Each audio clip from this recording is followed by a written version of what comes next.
Hello students, lesson number 6ல் வந்து பார்த்தீங்கன்னா நம்மளுக்கு கான்செப்டுவல் கொஷின்ஸ்னு சொல்லி கொடுத்துருப்பாங்க புக் பேக்கில்.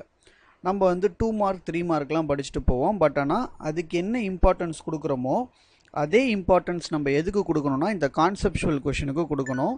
இது நம்மளுக்கு எந்த லெசனில் நான் இப்போ உங்களுக்கு டிஸ்பிளே பண்ணியிருக்கேன்னா லெசன் நம்பர் 6ல் இந்த கான்செப்டுவல் கொஷின்ஸ் இருக்குது.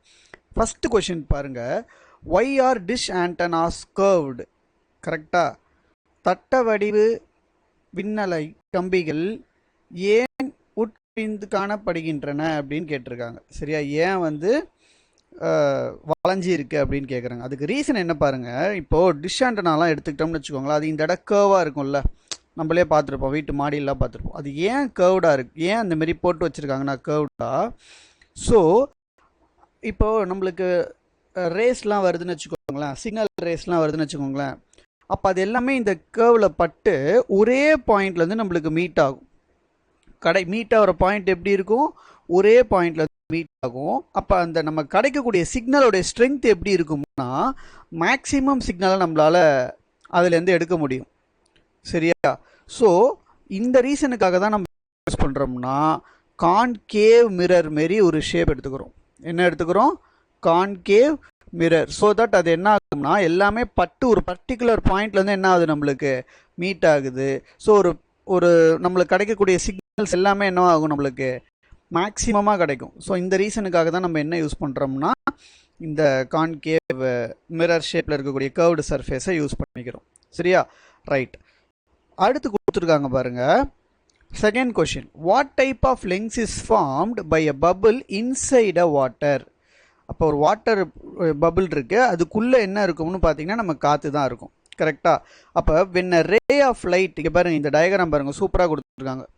கரெக்டாக. ஸோ இந்த ரே ஆஃப் லைட் இங்கே வருது, இங்கே வந்து இந்த சர்ஃபேஸில் அடிக்கும்போது light bosses from tensor medium to rarer medium. கரெக்டாக. வாட்டர் வந்து நம்மளுக்கு என்னது, டென்சர் மீடியம். ஏர் வந்து நம்மளுக்கு என்னது, ரேரர் மீடியம். அப்போ டென்சர்லேருந்து ரேரர் மீடியம் போச்சுன்னா எப்படி இருக்கும், அவே ஃப்ரம் த நார்மலாக பெண்ட் ஆகும். கரெக்டாக. அப்போ இது என்ன ஆகுது, நம்மளுக்கு நார்மல்லேருந்து அவேவாக பெண்ட் ஆகி போகுது. கரெக்டாக, இதுதான் நம்மளுக்கு நார்மல். ஸோ இது என்ன ஆகுதுன்னா நம்மளுக்கு இப்படி பெண்ட் ஆகி இப்படி வெளில வருது. ரைட். அப்போ இதுலேருந்து அவங்க என்ன சொல்கிறாங்கன்னா, திரும்ப பாருங்களேன், இந்த இடத்துல எப்படி பெண்ட் ஆகும், நம்மளுக்கு இந்த பாயிண்ட்டுக்கு வரும்போது ரேரர்லேருந்து டென்சருக்கு வரும். கரெக்டாக, ரேரர்லேருந்து டென்சர். அப்போ ரேரர் டு டென்சர் என்னது, டுவர்ட்ஸ் த நார்மலாக பெண்ட் ஆகும். ஸோ இந்த மாதிரி நம்மளுக்கு நடக்குது இல்லை, இது அவங்க என்னன்னு சொல்கிறாங்கன்னா இது வந்து டைவர்ஜிங் லென்ஸ் தான் இந்த மாதிரி பிஹேவ் பண்ணும். என்ன கிடைக்கும், the bubble inside the water act as a concave lens. Concave லென்ஸ்னால் என்னது, it is nothing but diverging லென்ஸ்னு அர்த்தம்.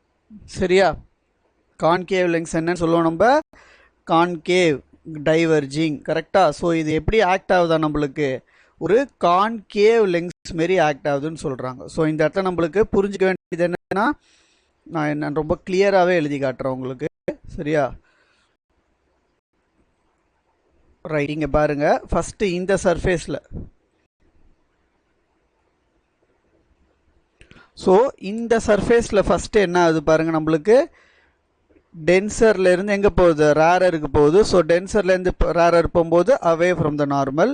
அதேமாதிரி உள்ள ஏர் தானே இருக்குது, அப்போ ஏர் மீடியம் நமக்கு என்னது, ரேரர் மீடியம். திரும்ப அது என்ன வருது, வெளில வருது. அப்போ rarer to tensor towards the normal. So இப்படி தான் நம்மளுக்கு என்ன ஆகுது, இது பெண்ட் ஆகி வருது. இது பார்க்குறதுக்கு வந்து நம்மளுக்கு கான்கேவ் லென்ஸ் மாரி இருக்குது அப்படின்னு சொல்லியிருக்காங்க. ரொம்ப ஒரு இன்ட்ரெஸ்டிங்கான ஒரு கொஷின் இது. ரைட். அடுத்து பாருங்கள், third one, is it possible for 2 lenses to produce 0 power? 2 lens எடுத்துக்கிறோம்ப்பா, அந்த 2 லென்ஸ் வந்து எனக்கு 0 பவரை கொடுக்குமா அப்படின்னு கேட்டால் எஸ். ஆன்சர் வந்து என்னது, எஸ், இது எனக்கு கொடுக்கும். எப்போ கொடுக்கும்னா, இஃப் 2 லென்சஸ் ப்ரொடியூசஸ் 0 பவர், எப்போ 2 சர்ஃபேஸுமே எப்படி இருக்கணும், ஈக்குவலாக இருந்துச்சுன்னா, that is radius of pressure இருந்துச்சுன்னா. அதே மாதிரி இங்கே என்ன கொடுத்துருக்காங்க பாருங்க, lenses produce 0 power if they are ஒன்று கன்வர்ஜிங் லென்ஸாகவும், கன்வர்ஜிங் லென்ஸுக்கு என்னது, பவரோடைய வேல்யூ எப்படி இருக்கும், நம்மளுக்கு பாசிட்டிவாக இருக்கும். கரெக்டாக. அப்போ பாசிட்டிவ் P1 இருக்கும். டைவர்ஜிங்காக எடுத்துக்கலாம் அப்படின்னு சொல்கிறாங்க. டைவர்ஜிங் லென்ஸுக்கு பவர் எப்படி இருக்கும், நம்மளுக்கு ஆன்சரு டைவர்ஜிங் லென்ஸுக்கு மைனஸில் இருக்கும். கரெக்டாக. அப்போ இது ரெண்டுத்தையும் நம்ம ஆட் பண்ணும்போது நம்மளுக்கு ஆன்சர் என்ன கிடைக்கும், 0ன்னு கிடைக்கும். டோட்டல் பவர் என்ன கிடைக்கும், நம்மளுக்கு 0. அப்போ ஒரு லென்ஸ் நான் கன்வர்ஜிங் லென்ஸும் இன்னொரு லென்ஸு டைவர்ஜிங் லென்ஸும் எப்படி இருக்குன்னு எனக்கு ஆப்போசிட்டில் இருந்துச்சுன்னா சரியா அவங்களுடைய பவர் என்னவாயிடும், எனக்கு கேன்சல் அவுட் ஆகிடும். பவர் வந்து எனக்கு காம்பினேஷனாக இருக்கும்போது 0ன்னு கிடைக்கும். ஓகேவா? ரைட். அடுத்து பாருங்கள், இந்த 4th கொஷின் வந்து ரொம்ப ஒரு இம்பார்ட்டண்ட்டான கொஷின். இதை வந்து ஏ அப்படின்னு எடுத்துக்கலாம், இதை பி அப்படின்னு எடுத்துக்கலாம், இதை நம்ம சி அப்படின்னு எடுத்துக்கலாம். இப்போ என்ன கொடுத்துருக்காங்க பாருங்கள், ஒரு பை கான்வெக்ஸ் லென்ஸ் எடுத்திருக்காங்க. அதனுடைய ஃபோக்கல் லெங்க்த்து எஃப். சரியா? அதோட இன்டென்சிட்டி வந்து ஐ. இப்போ என்ன கேட்குறாங்கன்னா, what will be the focal length and the intensity for the portions by cutting it vertically and horizontally. வெர்டிக்கலாக கட் பண்ணால் எப்படி இருக்கும், ஹரிசாண்டலாக கட் பண்ணால் எப்படி இருக்கும். இது வெர்டிக்கல், இது ஹரிசாண்டல். அப்போ ஃபஸ்ட்டு நம்மளுக்கு என்ன கொடுத்துருக்காங்கன்னு பாருங்களேன். இப்போ கான்வெக்ஸ் லென்ஸ் தானே கொடுத்துருக்காங்க, பை கான்வெக்ஸ் லென்ஸ்னு கொடுத்துருக்காங்க. அப்போ இதனுடைய ஃபோக்கல் லெங்த் நம்மளுக்கு ஆன்சர் என்ன கிடைக்கும்னா ஆர் பை என்னன்னு கிடைக்கும், 2n-1ன்னு கிடைக்கும். ஓகேவா? இதுதான் வந்து நம்மளோட சால்வ் பண்ணால் கிடைக்கக்கூடிய ஆன்சராக இருக்கும். அப்போ இன்டென்சிட்டி எப்படி இருக்குது நம்மளுக்கு, intensity is directly proportional to என்னது, அப்பரேச்சர் ஆஃப் த லென்ஸ் அப்படின்னு கொடுத்துருப்பாங்க. கரெக்டாக? ஸோ இதுதான் அதனுடைய ஃபஸ்ட்டு ஆன்சர். சரியா?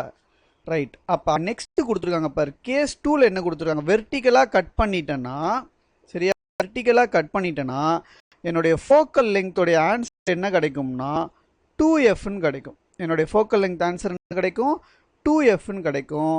பட் ஆனால் என்னுடைய இன்டென்சிட்டி என்ன இருக்கும், அதே இன்டென்சிட்டியோட தான் இருக்கும்.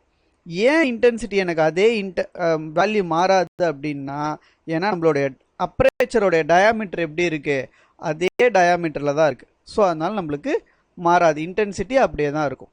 இப்போ தேர்ட் ஒன் பாருங்க. தேர்ட் ஒன்ல ரேடியஸ் ஆஃப் கர்வேச்சர் எப்படி இருக்குது, நம்மளுக்கு சேமாக இருக்குது. அப்போ தேர்ட் கண்டிஷனில் ஃபோக்கல் லெங்த் என்னவா தான் இருக்கும், நம்மளுக்கு சேம் ஃபோக்கல் லெங்த் தான் இருக்கும். ஆனால் இன்டென்சிட்டி எதை பொறுத்து இருக்குன்னு சொன்னோம், அப்பரேச்சர் பொறுத்துக்குன்னு சொன்னால. இப்போ அப்பரேச்சர் என்ன ஆயிடுச்சு, நம்மளுக்கு பாதி ஆயிடுச்சா. அப்போது என்னுடைய இன்டென்சிட்டி வேல்யூ எப்படி இருக்கும்னா 3/4 டைம்ஸாக இருக்கும். ஃபஸ்ட்டு இருந்த இன்டென்சிட்டியோட எப்படி இருக்கும், 4 மடங்கு கம்மியாக இருக்கும் இன்டென்சிட்டி அப்படின்னு கொடுத்துருக்காங்க. ஸோ இதுவும் ஒரு முக்கியமான ஒரு ப்ராப்ளம். நீங்கள் இதே மாதிரி எழுதினா கூட இட் இஸ் இனஃப் தான். சரியா? ரைட். அடுத்து பாருங்கள் 5th question. Why is yellow light preferred during fog. கரெக்டாக? இந்த ஃபாக் டைமில் வந்து நம்ம ஏன் வந்து நம்ம எல்லோ கலர் லைட் யூஸ் பண்ணுறோம் அப்படின்னு கொடுத்துருக்காங்க. ஆக்சுவலாக நம்மளால் வந்து இந்த ஃபாக் டைமில் வந்து வெறும் கண்ணால் பார்க்குறது வந்து ரொம்ப கஷ்டம். அப்போ அதனால் என்ன பண்ணுறோம்னா, இந்த வெஹிக்கிள்ஸ் எல்லாமே நம்ம வந்து லைட்டை யூஸ் பண்ணுவோம். அதுவும் ஏன் இந்த நம்ம ஃபாகுக்கெலாம் வந்து ஃபாகில் வந்து பார்த்திங்கன்னா நம்ம சிங்கிள் கலர், சரியா, டிஃப்ரெண்ட் வேவ் லெங்க்லாம் இருந்துச்சுன்னா நம்மளுக்கு ரொம்ப அதிகமாக ஸ்கேட்டரிங் இருக்கும். ஸோ அதனால் நம்ம என்ன யூஸ் பண்ணுவோம்னா எல்லோ லைட் தான் யூஸ் பண்ணுவோம். ஏன் இந்த எல்லோ லைட் யூஸ் பண்ணுறோம்னா, எல்லோ லைட் வந்து நம்மளுக்கு இட் ஹாஸ் கிவன் என்னது, வேவ் லெங்த் அதிகமாக இருக்கும் அதுக்கு. சரியா? இந்த ஃபாகை பெனிட்ரேட் பண்ணி உள்ளே போகும்.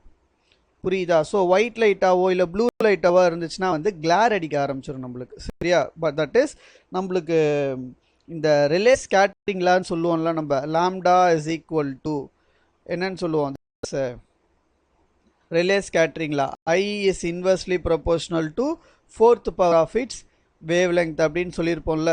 ஸோ இப்போ எனக்கு இந்த லாங்கர் வேவ் லெங்க்தாக இருக்குல்ல நம்மளுக்கு. ஸோ இது வந்து என்ன பண்ணுன்னா, இந்த reduces a dispersion and relay scattering. So we use the yellow light for the increase the visibility for the drivers. சரியா? டிரைவர்ஸ்க்குலாம் வந்து எப்படி இருக்கும்னா இந்த விசிபிலிட்டி இன்க்ரீஸ் ஆகிருக்கும் அப்படின்னு சொல்கிறாங்க. ஸோ இந்த 5 கொஷினுமே வந்து நம்ம இம்பார்ட்டன்ட் கான்செப்சுவலான ஒரு கொஷின்ஸ் 6th லெசனில் இருக்குது. இதையும் சேர்த்து தான் நம்ம படிச்சுக்கணும். ஸோ அதனால் வந்து ப்ராக்டிஸ் பண்ணிக்கோங்க.